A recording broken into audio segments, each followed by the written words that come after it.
So they did a study and they found out that only 4% of tariffs are being paid for by the exporters, which means that 96% of tariffs are being paid for by US citizens. Now, I'm sure none of you are shocked because if the algorithm brought me to you, you're probably not surprised by this. So that's not the point of this video.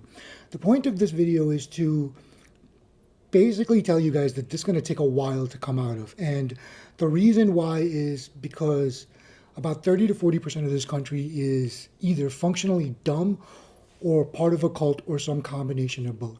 And I'm going to give you evidence of why I think this is the case.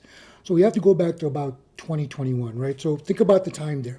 Trump has just lost an election. January 6th happened. His popularity is at a low, right? So what happens during that time? Inflation goes up. So MAGA starts chirping at that point. And MAGA says, oh, Biden did that, Biden did that. So I have a lot of conservative friends. So when I would go out and have conversations, somehow this conversation would come up and I would try to point out to them, hey, listen, but inflation's bad around the world. This is not a uniquely American thing. So how are you guys saying that Biden did that, right? And then over the course of the beer or the meal or whatever we had, we would talk about it and it would basically, we would come to that conclusion. Yeah, I mean, COVID affected a lot of things. Biden's policies didn't help, but COVID was the overwhelming factor here.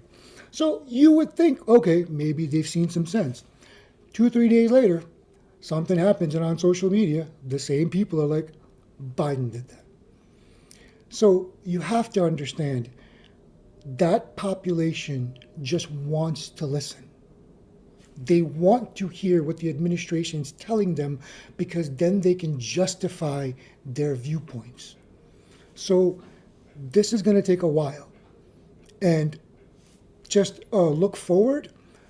What the administration wants is very, very clear. And Trump said it. It's the Insurrection Act. So let's see if that finally wakes them up. But I'm not hopeful. This is going to take a minute.